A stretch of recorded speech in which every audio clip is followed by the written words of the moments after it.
Voilà. C'est avec plaisir qu'on retrouve nos amis, j'allais dire anciens, mais en fin de compte, ça fait 3 ans que vous êtes partis déjà. Le temps passe vite, hein? Donc, écoutez, soyez les re-bienvenus hein, ici. C'est dommage que vous ne songiez pas à rester ici à Cahors, mais en tout cas, on vous a bien apprécié, en tout cas quand vous étiez là. Voilà, et ça fait plaisir de vous revoir. Puis il y en a une nouvelle personne qui s'appelle Aurélie. Aurélie. C'est la première fois que vous êtes là, Aurélie? Non, Corinne. Corinne. Elle est née à Londres. D'accord. Ok. Une première fois ici? Non? Ok. À l'église non plus? J'écoute. Ok. Super. Parfait. Ça va pour le français? C'est pas trop? Oui, ça va. Bon, ça va. Ok. Parfait. On va juste, si quelqu'un peut me fermer la porte, c'est juste pour... Voilà, merci beaucoup. Bon, comme je le disais, on est en pleine période estivale, hein, donc on a le culte à partir de 10h30 et puis on reprendra les études du dimanche matin à partir de septembre, okay, la deuxième semaine, je pense, de septembre. De quoi avons-nous parlé la semaine dernière? L'assurance. C'est quoi l'assurance? L'assurance. La confiance, d'accord. C'est bien de vivre en confiance, c'est bien de vivre avec une certaine assurance. Okay? Est-ce que nous pouvons avoir une assurance pour demain? Oui. Ok. Alors c'est une assurance qui est un peu tordue celle-ci parce que on ne connaît pas demain. Mais est-ce qu'on peut attendre demain avec assurance? Pourquoi? Parce que on a Jésus-Christ. Alors, si effectivement on ne connaît pas demain, comme je le dis souvent, on connaît celui qui connaît demain, c'est-à-dire Dieu.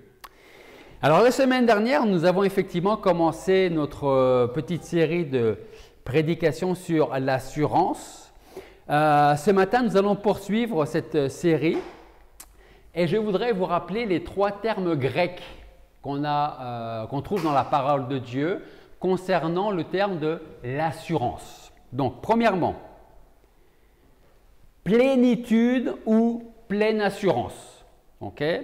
Et nous avions vu un verset pour chacun des points, comme par exemple 1 Thessaloniciens chapitre 1, verset 5, qui nous dit « Car notre évangile n'a pas consisté pour vous en paroles seulement, mais il a été accompagné de puissance et de l'Esprit Saint et d'une abondante efficacité, selon ce que nous avons été parmi vous et pour vous, comme vous le savez. » Donc ça, c'est le premier point, la plénitude, une pleine assurance.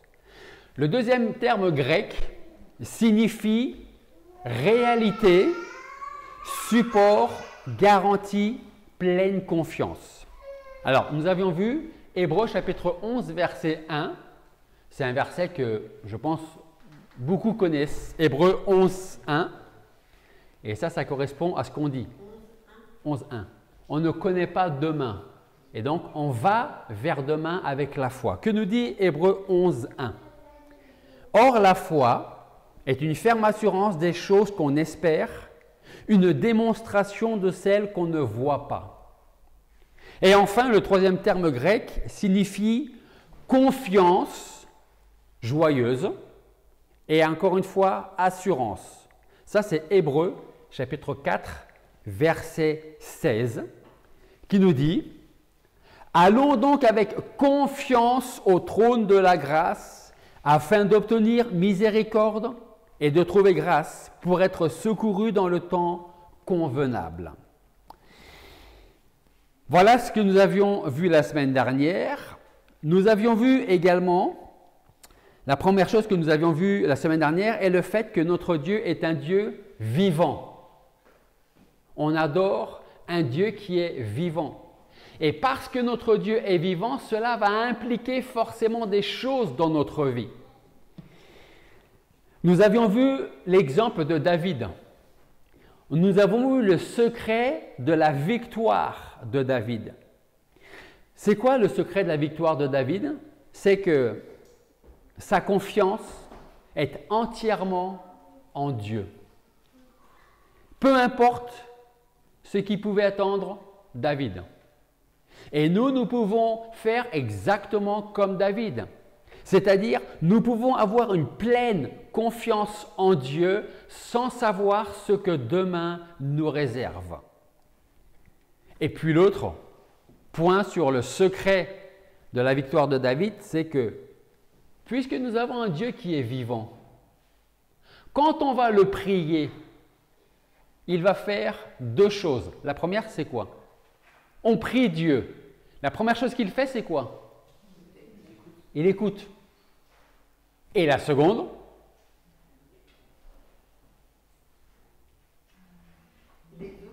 il répond. Selon sa volonté, mais il répond. Si nous avions un Dieu qui était mort, on pourrait toujours lui parler, mais il n'entendrait rien. Et encore moins, il ne pourrait pas non plus nous répondre. Notre Dieu est vivant. Il entend et il répond. En son temps, selon sa volonté, mais il répond toujours. Puis nous avions terminé avec le fait que l'assurance que Jésus-Christ donne nous permet de persévérer dans sa grâce et de marcher toujours droit devant. Et si vous avez allumé la télé depuis ces quelques dernières heures, dernières journées, vous avez vu ce qui se passe un peu partout en France. Hein? Si on n'avait pas notre Seigneur Jésus-Christ, on pourrait se dire, mais vers où on va? Que va devenir notre monde? Cette assurance nous assure également de son amour envers nous.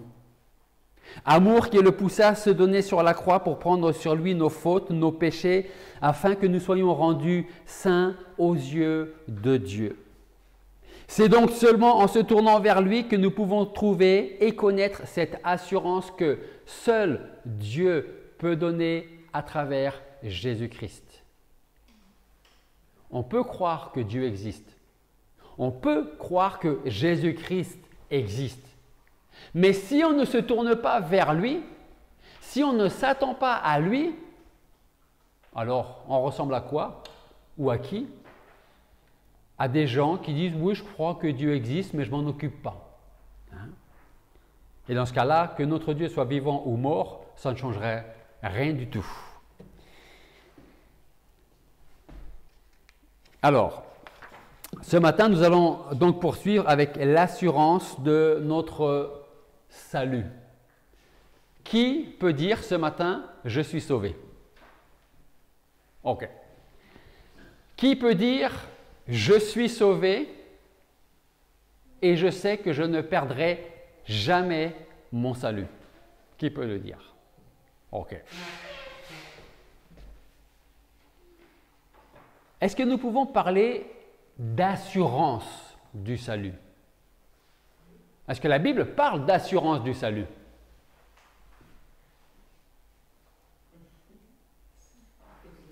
Pardon? Elle ne fait que ça. Alors, c'est ce qu'on va voir ce matin. Avez-vous entendu parler, je pense que oui, de l'universalisme chrétien? Est-ce que quelqu'un a entendu parler de l'universalisme chrétien? C'est quoi l'universalisme chrétien? Tout le monde va être sauvé. Ok. Tout le monde peut être sauvé. Là, on parle de l'universalisme chrétien. Est-ce que c'est tout le monde va être sauvé ou est-ce que l'universalisme chrétien dit tout le monde peut être sauvé? C'est lequel des deux? L'universalisme chrétien. Tout le monde va être sauvé. D'un côté, nous avons la parole de Dieu qui nous parle de deux endroits après la mort. Ces deux endroits, ce sont lesquels? Le royaume de Dieu d'un côté, qu'on peut dénommer le ciel, le paradis, et l'autre? L'enfer. Est-ce que vous êtes tous d'accord avec ça? La Bible parle d'un côté d'être avec Dieu et d'un autre côté être sans Dieu. Ok? Je pense que tout le monde est au clair avec ça. Si l'universalisme chrétien a raison, qui va aller en enfer? Personne. Donc, si personne ne va en enfer parce que c'est l'idée de l'universalisme, pourquoi est-ce que Dieu nous parle de l'enfer? On peut toujours se poser la question. Alors, certains diraient, l'enfer est créé pour Satan et ses démons. Mais tous les hommes, sans exception, iront avec Dieu. Ça, c'est ce que l'universalisme ou l'universaliste pourrait dire. Mais ce n'est pas ce que la Bible dit. Okay? Donc, l'universalisme chrétien est la doctrine selon laquelle tous les hommes, quelle que soit leur religion ou leur croyance, ou même s'ils n'ont pas de croyance ni de religion, seront sauvés. Autrement dit, ce n'est pas la peine de venir à l'église. Faites ce que vous voulez. Faites ce que vous voulez de votre vie. De toute manière, vous irez au ciel. Ce n'est pas très compatible avec ce que je lis là-dedans, moi. Hein? Est-ce que l'universalisme et l'assurance de notre salut sont compatibles? Est-ce que la Bible nous parle d'universalisme? Si oui, par rapport à quoi ou par rapport à qui? Okay? Pouvons-nous être certains de notre salut ou devons-nous vivre avec une crainte permanente? Un peu comme une épée de Damoclès au-dessus de la tête. Okay?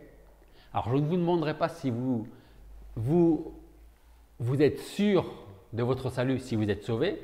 Je ne vous demanderai pas, vous êtes sauvé. Ça, je peux vous poser la question. Vous pouvez me dire, oui, je suis sauvé. Je ne vous demanderai pas, est-ce que tu penses que tu peux perdre ton salut? On va voir ce que la Bible dit par rapport à ça. Okay? Comme ça, moi, ce n'est pas mon opinion, ce n'est pas mon avis, c'est ce que la Bible nous dit. Donc, pour répondre à ces questions, est-ce qu'on peut avoir l'assurance du salut? Est-ce qu'on peut perdre son salut?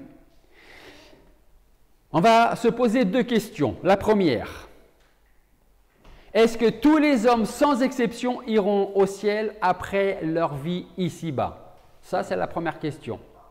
Qu'on soit chrétien ou pas, qu'on soit musulman, qu'on soit bouddhiste, qu'on soit ce que vous voulez ou pas, est-ce que la Bible nous dit que tous les gens, selon leur religion ou pas de religion, iront au ciel?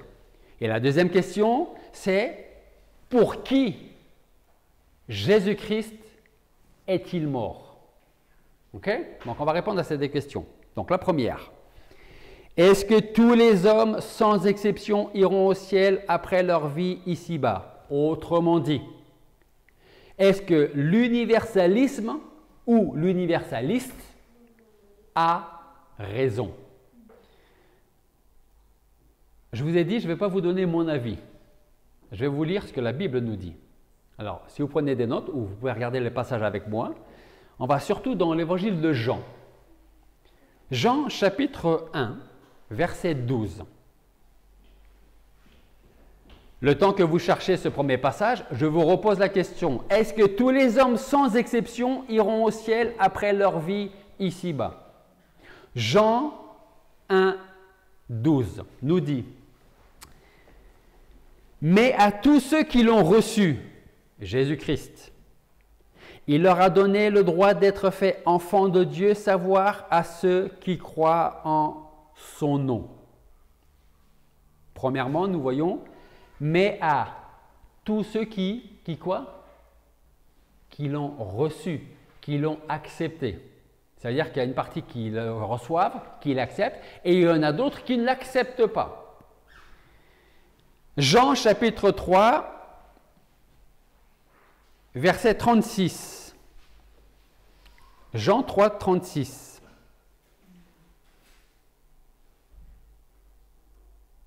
On se pose toujours la question, est-ce que tout le monde ira au ciel? Celui qui croit au Fils a la vie éternelle. Mais celui qui désobéit au Fils ne verra point la vie, mais la colère de Dieu demeure sur lui. Jean, un petit peu plus loin, chapitre 5, verset 24. Jean 5, 24. En vérité, je vous dis que celui qui écoute ma parole et qui croit à celui qui m'a envoyé a la vie éternelle, et il ne vient point en jugement, mais il est passé de la mort à la vie. Un dernier verset, Marc 16, 16. Marc 16, 16.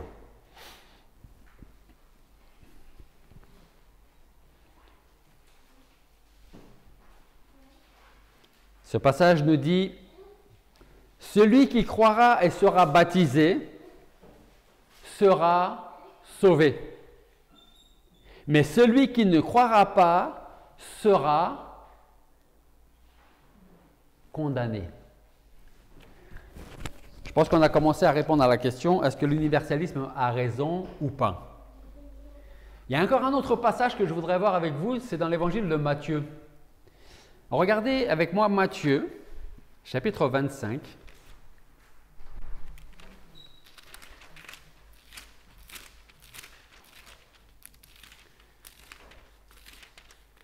Matthieu, chapitre 25, à partir du verset 31.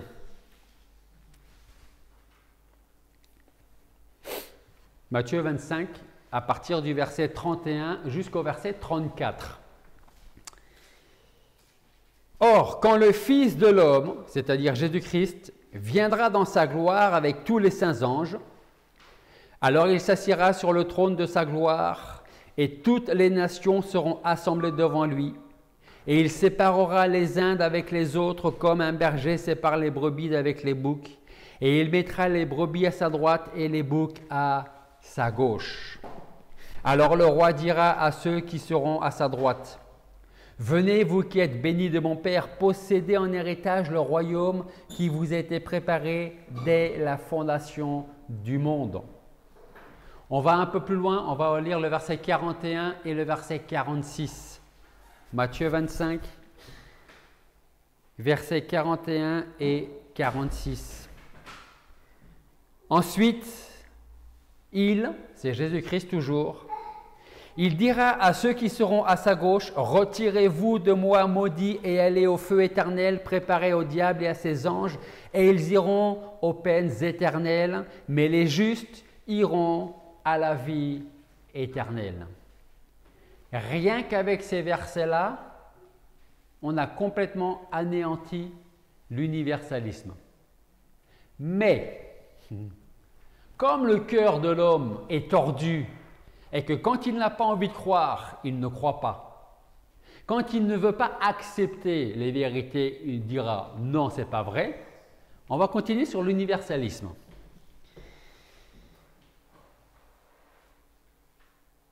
Donc, je disais que ces versets suffisent pour dire que l'universalisme, en ce qui concerne le salut, ne tient pas la route. Par contre, la Bible nous parle bien d'universalisme.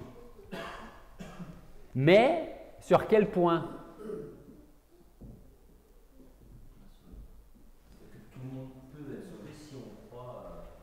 Non. La Bible parle bien d'universalisme. L'universalisme, c'est tout le monde sans exception. Donc, l'universalisme concernant le salut, tout le monde est sauvé, c'est mort. Mais la Bible parle bien d'universalisme, mais pour quel domaine? Tout le monde est pécheur. Tout le monde. Là, on peut parler d'universalisme. Je suis d'accord, l'universalisme concernant le péché, parce que la Bible nous dit que univers, alors je vais employer un terme qui n'existe pas, universalismement, tout le monde est pécheur. Ça, la Bible nous le dit. Mais à aucun moment, la Bible nous dit tout le monde, sans exception, sera sauvé. Donc, la Bible nous dit que tous ont péché et tous sont privés de la gloire de Dieu. Ce qui revient à dire que tous sont pécheurs, mais tous ne rentreront pas dans le royaume de Dieu. Alors, avant de répondre à la question « Pour qui Jésus est-il mort ?», on va aborder le thème de l'assurance de notre salut. Voyons le mal que l'universalisme peut faire. Donc, premièrement, si on parle d'universalisme concernant le salut, tout le monde, en fait, c'est tout le monde il est gentil, tout le monde il est beau, tout le monde ira au ciel. Ok? Si l'universalisme, pour ce point-là, est vrai, eh bien, l'universalisme détruit l'amour de Dieu. Pourquoi? Si j'étais universaliste, ben je dirais, ben non, justement, l'universalisme montre bien que Dieu aime tout le monde. Et puisque Dieu aime absolument tout le monde, eh bien, tout le monde ira au ciel. Alors, pourquoi est-ce qu'on peut dire que l'universalisme détruit l'amour de Dieu? Ce que nous pouvons affirmer en premier lieu, c'est que l'universalisme détruit l'amour de Dieu simplement parce que après, si je vous perds, vous levez la main. Ok? Pourquoi est-ce que l'universalisme détruit l'amour de Dieu?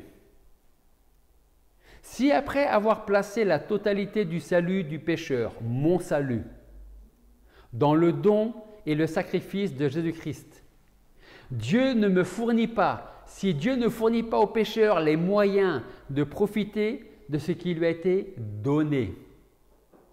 Par exemple, et là ça va parler beaucoup plus à tout le monde. Par exemple,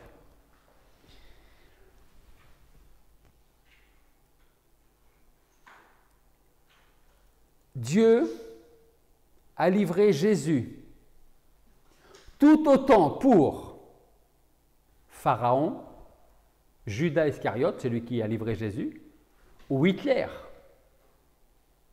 au même niveau que pour Abel ou l'apôtre Paul ou l'un d'entre vous ou pour moi-même. Ça veut dire que Dieu aurait aimé les 3 premiers tout autant que les 2 derniers.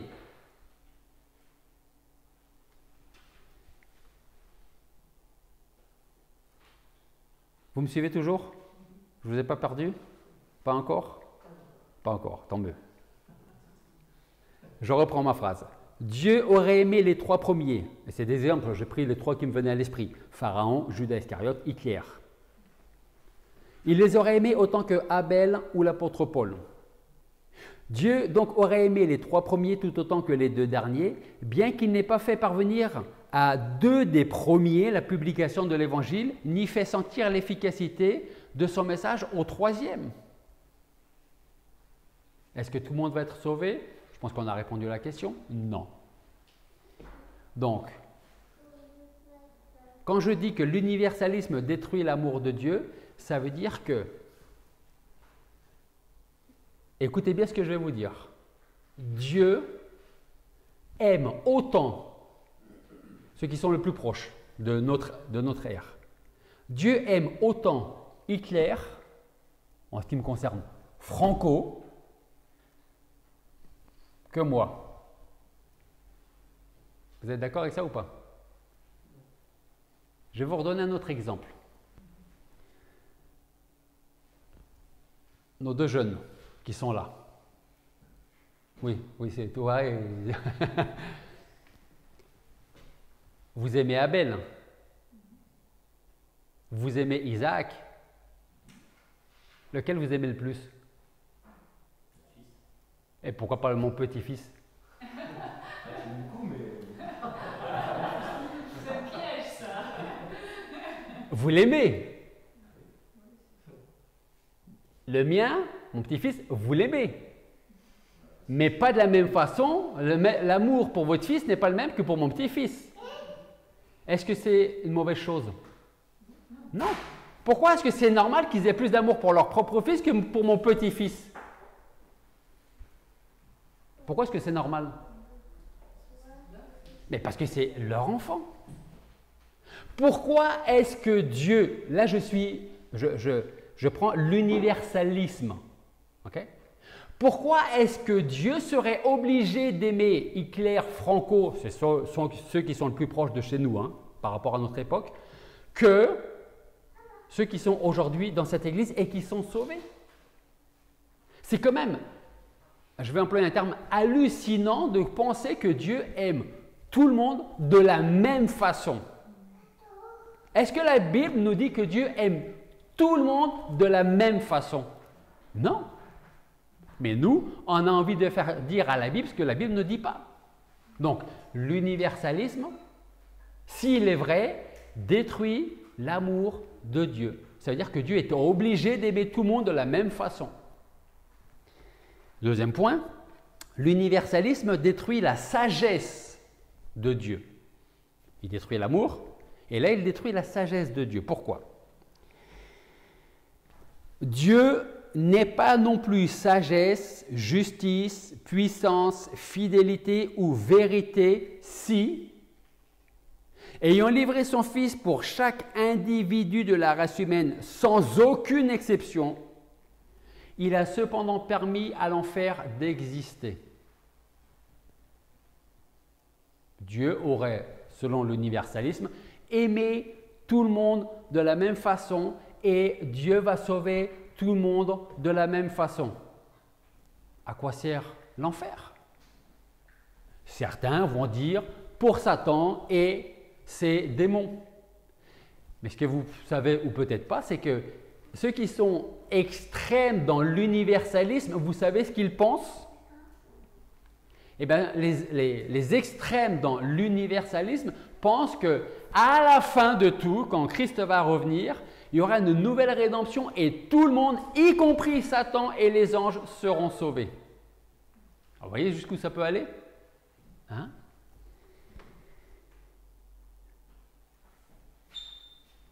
Donc, l'universalisme détruit la sagesse de Dieu. Dieu n'est plus sagesse, justice, puissance, fidélité ou vérité, s'il permet quand même à l'enfer d'exister. Et cela est encore plus vrai si ce lieu de tourment et de perdition peut s'emparer d'un seul des enfants d'Adam pour qui Jésus-Christ serait mort. C'est-à-dire que si d'un côté, tout le monde va être sauvé, mais qu'il y a quand même des gens en enfer, il y a eu un loupé quelque part. Le purgatoire, c'est tout simplement une invention de l'Église catholique. Dans le sens où, si tu es plus ou moins chrétien, si tu as été quelquefois à l'église, si tu as fait de bonnes œuvres, mais pas assez, Dieu te laisse une seconde chance. Tu quittes cette vie.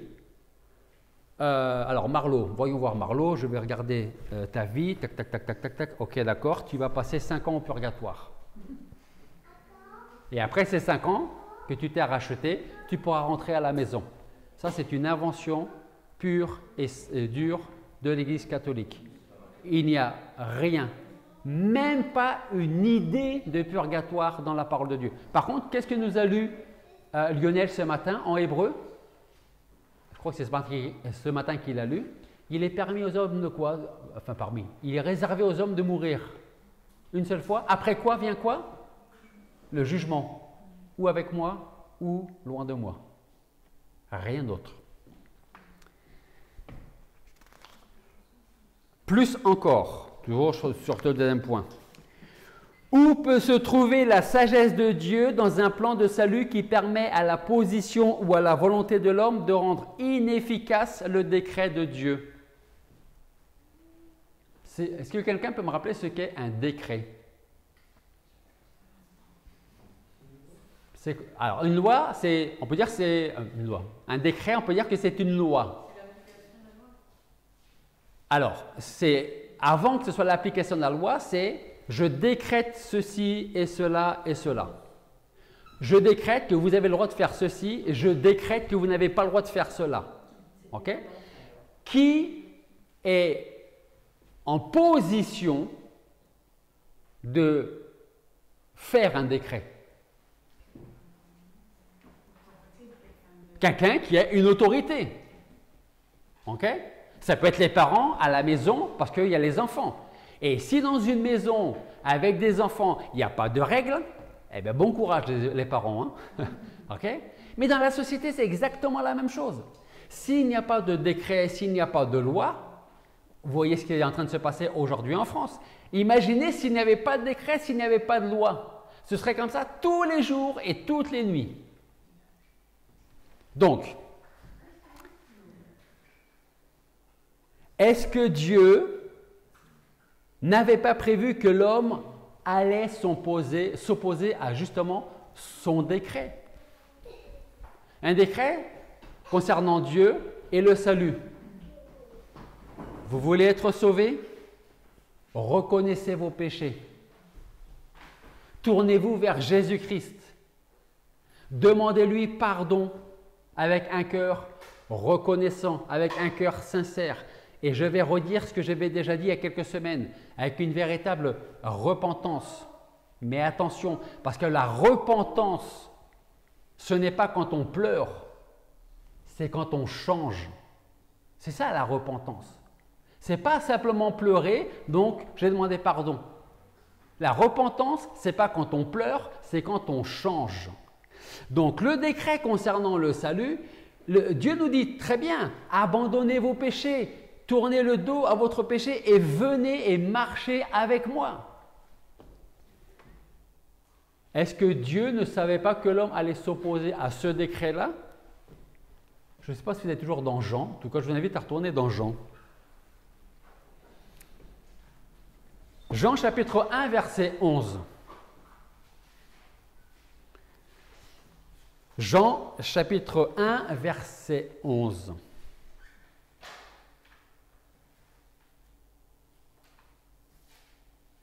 On va lire 3 passages dans Jean.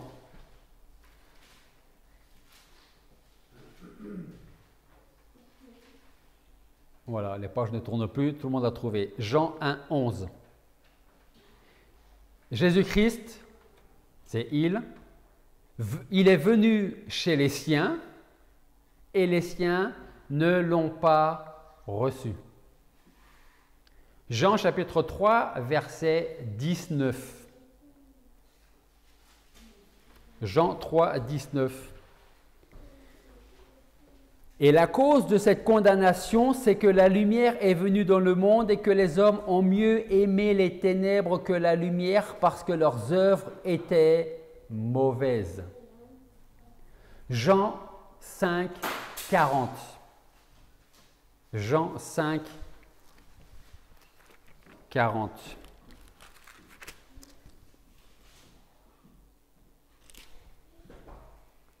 Ça ne peut pas être plus clair, hein, ce verset.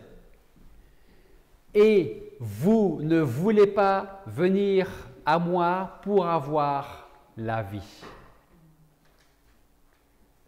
Un autre passage en Jean, toujours chapitre 8. Jean chapitre 8, à partir du verset 45.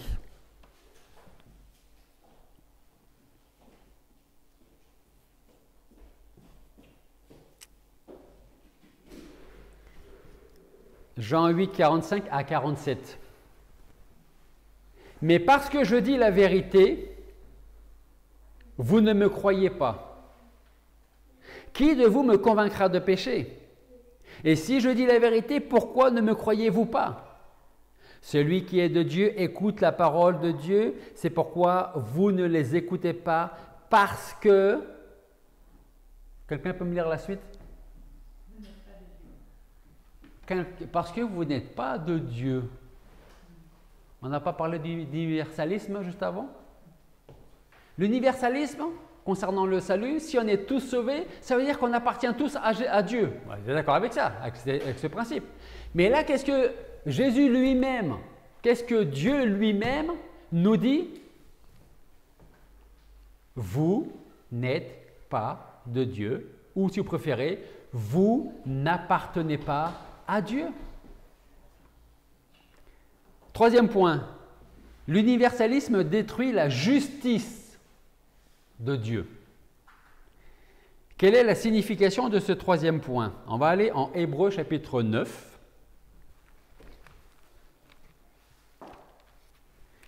Hébreux chapitre 9, à partir du verset 11.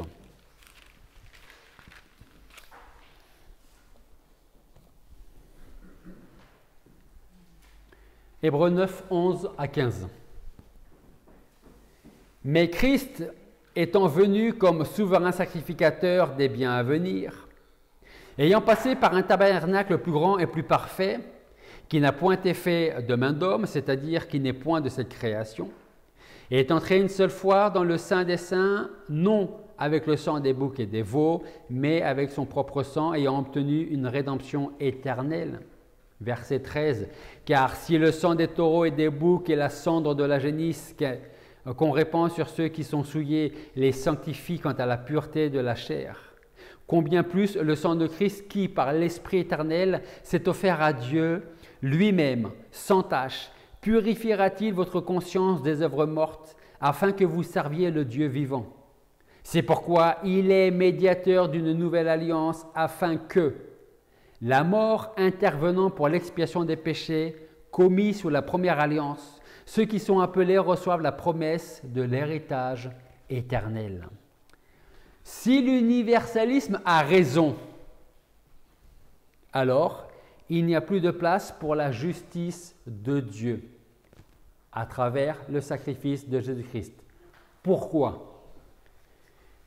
Tout simplement parce que si Christ a souffert sur la croix pour chaque membre de l'humanité depuis Adam jusqu'à ce que Christ revienne, si Christ a souffert sur la croix pour toute l'humanité, eh bien, une grande majorité de ces mêmes personnes devront subir une fois de plus et à jamais la colère de Dieu dans le tourment, dans le lieu de tourment et de perdition. Parce qu'on a vu que la Bible nous dit, dans un des derniers versets, vous n'appartenez pas à Dieu. Et si je n'appartiens pas à Dieu quand je vais quitter cette vie, est-ce que je serai avec lui après cette vie ? Ben non, parce que si je n'appartiens pas à Dieu de mon vivant, je ne lui appartiendrai pas une fois que je serai mort. Par contre, si aujourd'hui, je sais et j'ai l'assurance que j'appartiens à Dieu parce que Jésus-Christ est mort pour moi et que je le reconnais comme mon Seigneur et Sauveur et je lui ai demandé pardon pour mes péchés, donc à partir d'aujourd'hui, j'appartiens à Dieu pour l'éternité. Donc d'où l'idée de pas de purgatoire, pas de deuxième chance. Quatrième point, c'est que l'universalisme détruit la puissance et la véracité de Dieu. L'universalisme détruit la puissance et la vérité de Dieu. Petite question, vous savez que j'aime les questions. Petite question. Où se trouve la puissance d'un Dieu qui, ayant vraiment voulu racheter chaque être humain à travers le sacrifice de Jésus-Christ, n'a pas réussi son plan? Je repose la question autrement. Qui croit en Dieu? Ok. Qui croit que Dieu est souverain? Est-ce que quelqu'un peut me donner la définition de la souveraineté? Une personne souveraine, c'est quoi? Ça implique quoi? Toute puissance, toute autorité. Ok. Tout le monde croit en Dieu. A priori, tout le monde croit que Dieu est souverain. C'est-à-dire que s'il est souverain, s'il a toute autorité, s'il a toute puissance, ce Dieu-là est capable de faire ce qu'il dit. Sinon, il est plus souverain. On est d'accord avec ça, avec le principe. Ok. Donc, et c'est là que je ne vous pose pas la question, est-ce que vous pensez perdre votre salut? Je vais vous dire ce que la Bible dit. Où se trouve la puissance ou la souveraineté d'un Dieu et de notre Dieu, ou plutôt, où se trouve la souveraineté du Dieu qu'on trouve dans la parole, qui a cherché à racheter chaque être humain sans exception et qui pourtant n'a pas réussi puisque certaines personnes seront en enfer. Je ne vous ai pas perdu toujours? Non. Ok, très bien. Je ne vois pas de main qui se lève. Si c'était le cas, ça voudrait dire que la volonté de l'homme est plus forte que la volonté de Dieu. Et dans ce cas-là, ce n'est plus Dieu qui est souverain, c'est qui? C'est Mémine, c'est moi. Et Dieu arrive après. Mais est-ce vraiment le cas? Est-ce que Dieu est limité dans ses desseins par la volonté souveraine ou encore le libre arbitre de l'homme? Est-ce que vous imaginez? Essayons.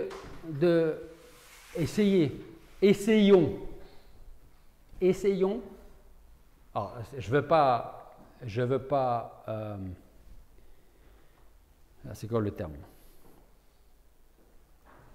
Je ne veux pas offenser Dieu, dans le sens où essayons de rentrer dans la pensée de Dieu.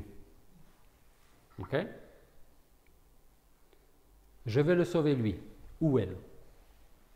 Aujourd'hui, je l'ai sauvé. Ou alors, je vais le sauver, il va entendre l'évangile, et qu'est-ce que moi je vais faire? Dieu, eh bien je vais attendre qu'il se décide. Il n'a pas l'air de bouger, hein? Bon, ben, je vais aller voir quelqu'un d'autre. Je vais aller voir Nina. Et Nina, à travers ce qu'elle a vécu, à travers toute sa vie, à un moment donné, elle a entendu l'évangile. Et donc, qu'est-ce que fait Dieu? Eh bien, il attend. Ah, Nina a bougé. J'en étais pas sûr, mais apparemment, ça a marché. Vous voyez un Dieu souverain comme ça, vous? Pas moi, hein? On va aller plus loin. Je vais sauver Albert. C'est moi, Albert, pour ceux qui ne me connaissent pas. Je vais sauver Albert. Albert est sauvé. Sauf qu'Albert est un peu tordu, un peu pécheur, et il commet tellement de péchés qu'Albert a perdu son salut. Et j'ai raté mon plan là aussi, puisque mon salut est un salut qui est éternel. Parce que si je peux perdre mon salut, ça veut dire que je peux le regagner. Et si je perds mon salut, je l'ai perdu à cause de qui? À cause de Dieu ou à cause du mal que j'aurais fait? Et si je peux le retrouver, je vais le retrouver grâce à quoi? À un nouveau sacrifice de Jésus-Christ? Ou parce que j'ai fait de bonnes choses et donc j'ai retrouvé mon salut? Gardons bien à l'esprit ce qu'est la souveraineté de Dieu. Je décide. Ce sera comme ça et pas autrement. Alors c'est peut-être un peu brut ce que je vous dis, mais c'est la réalité. Et on va le voir. Je répète juste la question avant de voir les passages. Est-ce que Dieu est limité dans ses plans, dans ses desseins par ma volonté? Est-ce que Dieu va être pris à défaut parce que moi je dis non alors que lui veut que je dise oui ou inversement? Job, chapitre 42, verset 2. Job, chapitre 42, verset 2.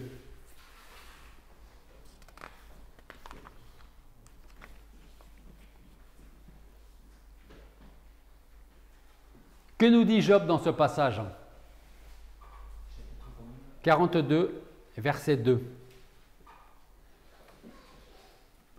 Je ne vais pas vous redonner tout ce que Job a vécu, hein. Si vous ne le savez pas, je vous invite à lire le livre de Job. Il a absolument tout perdu. La seule chose qui lui restait, c'était sa femme. Plus de richesse, plus d'enfants, rien. Et là, à travers Job, on peut comprendre comment Job voyait Dieu dans sa souveraineté. Au chapitre 42, verset 2, qu'est-ce que Job il dit? Il dit « Je sais que tu peux tout faire et que on ne saurait t'empêcher d'accomplir un dessein. » Job, après avoir tout perdu, est en train de dire « Je sais que tu es capable de faire tout ce que tu veux et que personne ici-bas et personne dans les cieux, là-haut, ne pourra aller à l'encontre de ce que toi, Dieu souverain, tu as décidé. Sinon, on n'a plus un Dieu souverain. » Ésaïe, chapitre 43. Ésaïe, chapitre 43, versets 11 à 13. C'est Dieu qui parle là dans ce passage. Ésaïe chapitre 43, versets 11 à 13. Et voilà ce que Dieu nous dit. C'est moi, C'est moi qui suis l'Éternel et il n'y a point de sauveur que moi. C'est moi qui ai annoncé la délivrance, qui l'ai donnée, qui l'a fait connaître. Ce n'a point été parmi vous un Dieu étranger. Vous êtes mes témoins, dit l'Éternel, et je suis Dieu. Même avant que le jour fût, je le suis, et personne ne peut sauver de ma main. Je ferai l'œuvre. Qui l'empêchera? Dieu est en train de nous dire, du temps d'Ésaïe, du temps d'Israël, et il nous dit encore aujourd'hui, qui va m'empêcher d'accomplir ma volonté? L'homme. Dieu rigole de ça. Toujours Ésaïe, chapitre 46. Ésaïe, chapitre 46, versets 9 et 10. Ésaïe 46, versets 9 et 10. Rappelez-vous les premières choses, celles des temps anciens, car je suis Dieu et il n'y en a pas d'autre.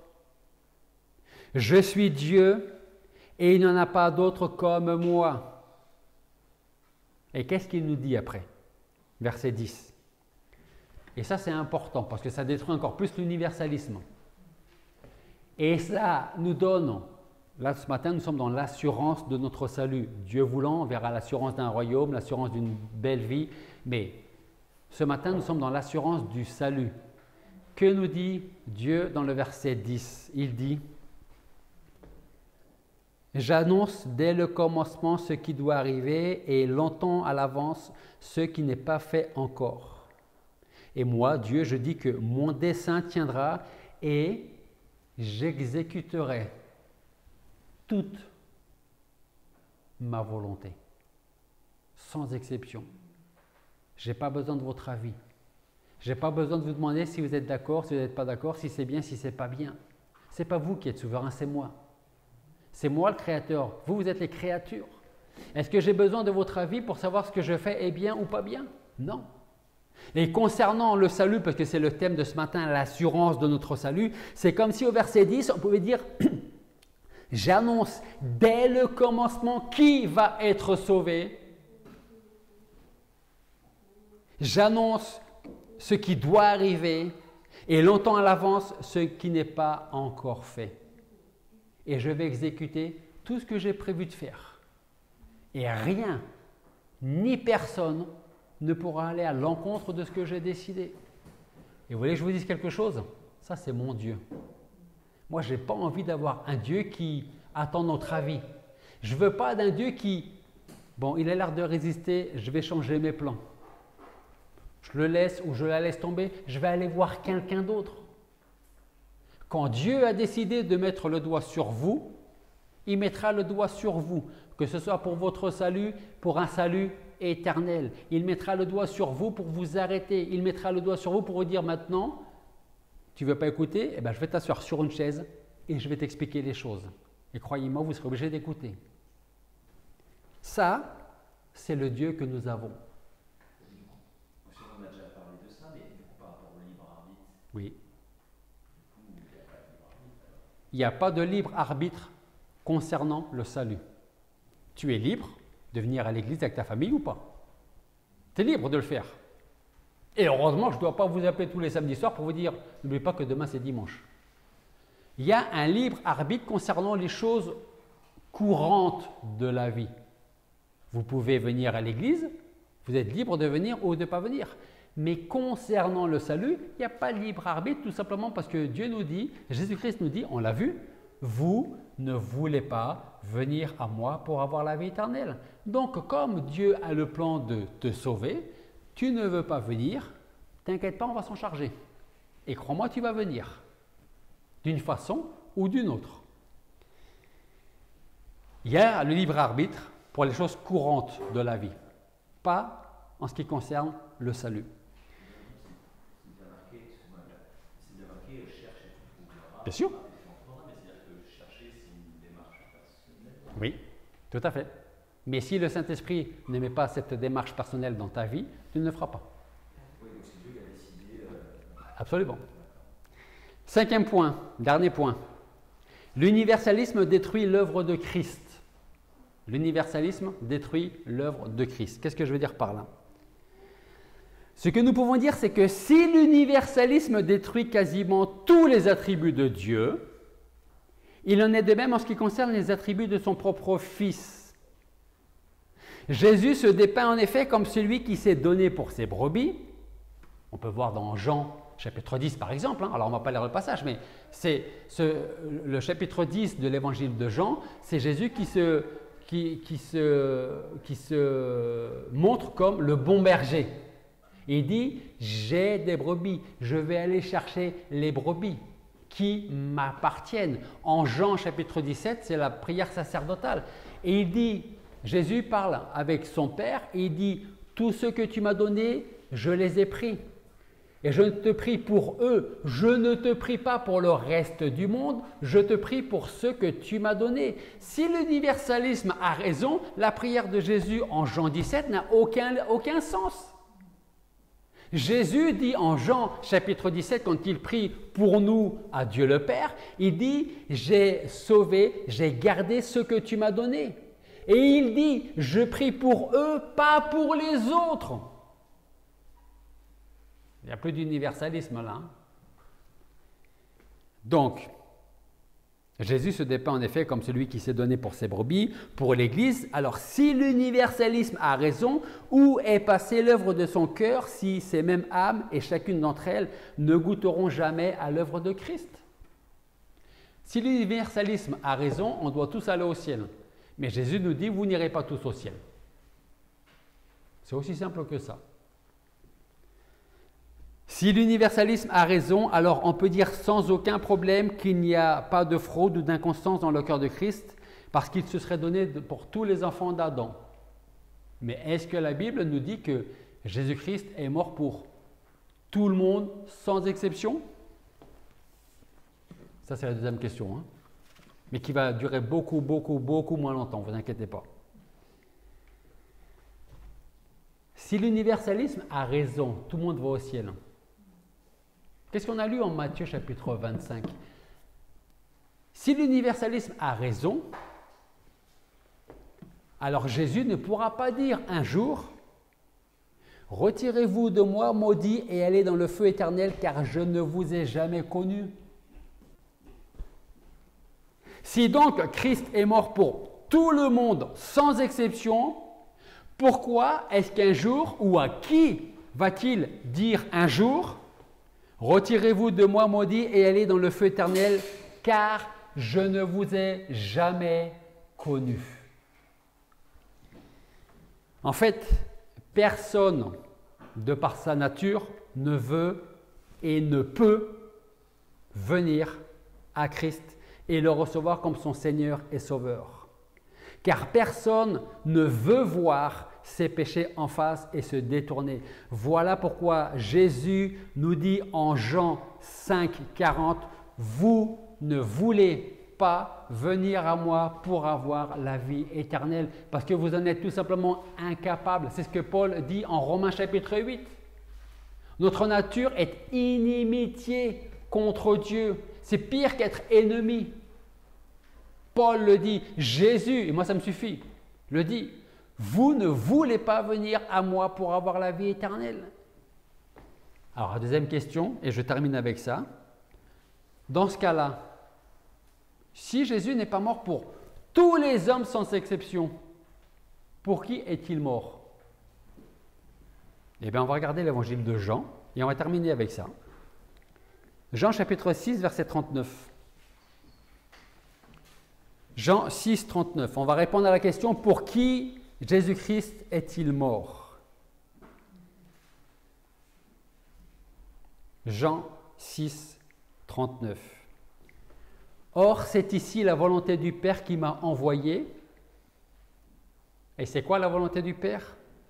Jésus dit que je ne perde aucun de ceux qu'il m'a donnés, mais que je les ressuscite au dernier jour. Avant de voir les autres versets, je reviens sur ce point. Je pense que peut-être, je peux perdre mon salut. Si vous pensez que vous pouvez perdre votre salut, alors expliquez-vous à vous-même ces paroles de Jésus. La volonté de celui qui m'a envoyé, le Père, c'est que je ne perde aucun de ce qu'il m'a donné, mais que je le ressuscite au dernier jour. Ça veut dire que si vous pensez que vous pouvez perdre votre salut, ça veut dire que votre volonté ou vos actes sont plus importants, sont plus puissants, sont plus grands que l'œuvre de Christ sur la croix, qui serait capable de perdre un seul de ses enfants. Toujours Jean chapitre 6, un petit peu plus loin, verset 44. Ça va répondre un petit peu à la question de Julien. Jean 6, 44. Est-ce que quelqu'un peut lire ce verset? Personne ne peut venir à moi si le Père qui m'a envoyé me l'attire, et je le ressusciterai au dernier jour. Merci Julien. Personne. En anglais, c'est nothing. Non. Nobody. C'est ça? En néerlandais, personne, c'est comment en néerlandais? Nima. Niemand. En espagnol, c'est nadie. Est-ce qu'il y a une autre origine ici? Est-ce que quelqu'un parle une autre langue? Non. Donc tout le monde a compris l'idée de personne. Jésus dit, personne ne peut venir à moi si le Père qui m'a envoyé ne l'attire. Je vais le chercher et je le ramène. Et une fois qu'il sera venu, je vais le ressusciter au dernier jour.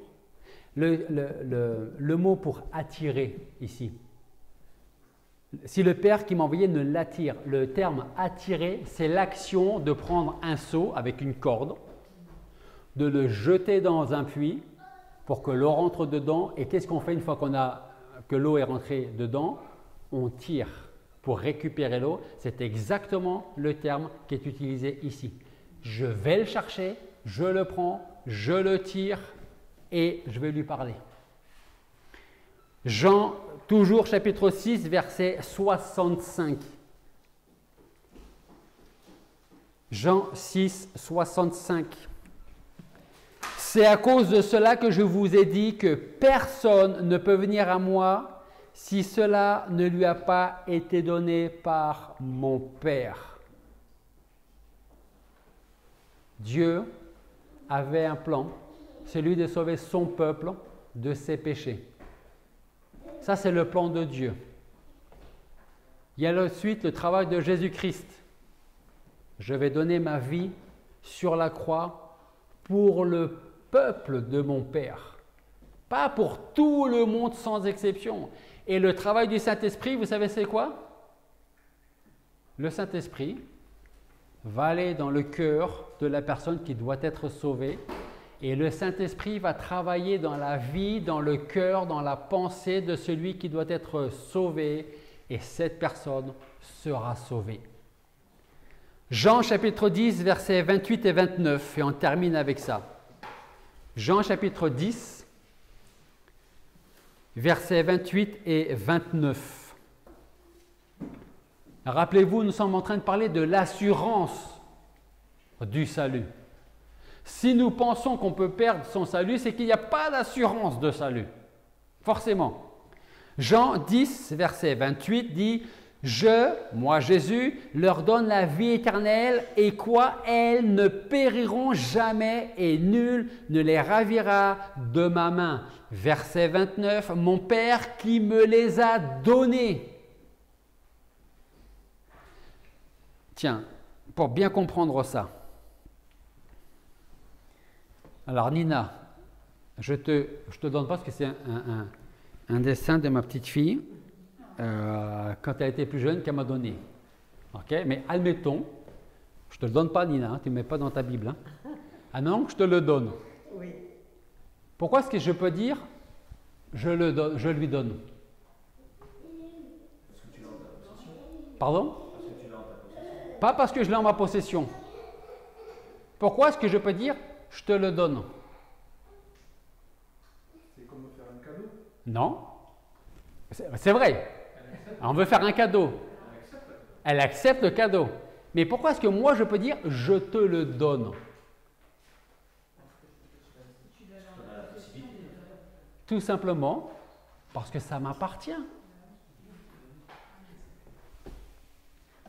Si je prends ça, c'est la webcam de l'église. Et je dis bien la webcam de l'église. Et je dis à Laurent, je te la donne, je peux toujours le faire, mais ça ne m'appartient pas. Ça m'appartient. Qu'est-ce que nous dit le passage Jean 10, 29? Il dit, mon Père me les a donnés. Ça veut dire quoi? Ça veut dire que si il a donné les âmes, certaines brebis à Jésus, ça veut dire que ces brebis appartenaient déjà à Dieu. Tout simplement. Mon Père qui me les a données parce qu'elles lui appartenaient est plus grand que tous et personne ne peut les ravir de la main de mon Père.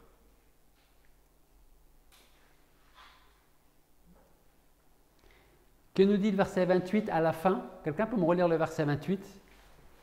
Et nul. Jean 10, 28. La fin nous dit quoi? Personne. Qui c'est qui parle dans le verset 28? Jésus. Et il dit quoi? Personne ne les quoi? Les ravira de ma main. Moi, Jésus. Au verset 29, c'est quoi la fin du verset 29? Et personne ne peut les ravir de la main de mon Père. Non seulement nous sommes dans la main de Jésus-Christ, mais en plus nous sommes dans la main de Dieu le Père. Si avec ça vous n'avez pas l'assurance de votre salut et que vous pensez que vous pouvez perdre votre salut, il faut relire la parole de Dieu. C'est une assurance. C'est mathématique. C'est plus que mathématique, c'est divin. C'est divin. Personne ne les ravira de ma main, à moi Jésus, et personne ne les ravira de la main de mon Père. On est comme ça. Vous voyez, on est comme ça. Alors pour conclure, je dirais tout simplement, voilà où se trouve l'assurance de notre salut. Dans la main de Jésus-Christ et dans la main de Dieu. Ça ne veut pas dire, parce que nous sommes assurés de notre salut, ne veut pas dire en aucun cas, vivez comme vous voulez. La Bible, c'est pas ce qu'elle dit. L'apôtre Paul dit, je peux faire tout ce que j'ai envie de faire. Mais est-ce que c'est ce que Dieu attend de moi? Non. Ce n'est pas parce que nous sommes sûrs de notre salut et qu'on ne peut jamais perdre notre salut que ça nous donne le droit de vivre comme si on n'était pas sauvés.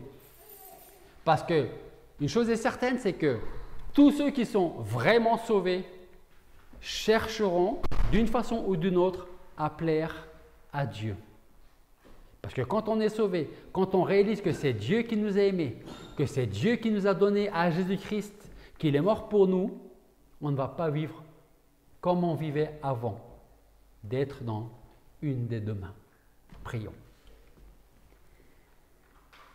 Père Céleste, nous voulons te remercier parce que, à travers cette assurance du salut que tu nous donnes, que tu nous laisses à travers ta parole, à travers les paroles de Jésus-Christ, à travers tes propres paroles, nous pouvons être certains, avoir cette ferme assurance que nous t'appartenons et que rien ni personne ne peut nous faire tomber, nous enlever de ta main. Alors Seigneur, merci pour ton salut en Jésus-Christ. Merci pour ta grâce, ton amour envers nous. Merci parce que tu nous as aimés de toute éternité et tu nous as donné à notre Seigneur Jésus-Christ. Merci parce que son sacrifice est un sacrifice efficace, sacrifice qui a été utile en une seule fois. Il n'a pas besoin d'être répété parce que son sacrifice a été parfait. Voilà pourquoi il a dit « tout est accompli ». Maintenant, ils nous appartiennent. Merci Seigneur pour ton sacrifice. Merci de nous conduire jour après jour. Merci au Saint-Esprit de nous parler, de nous enseigner également. Reçois toute la gloire, Seigneur, pour ton sacrifice, pour ton amour. Et c'est en ton nom que nous te prions.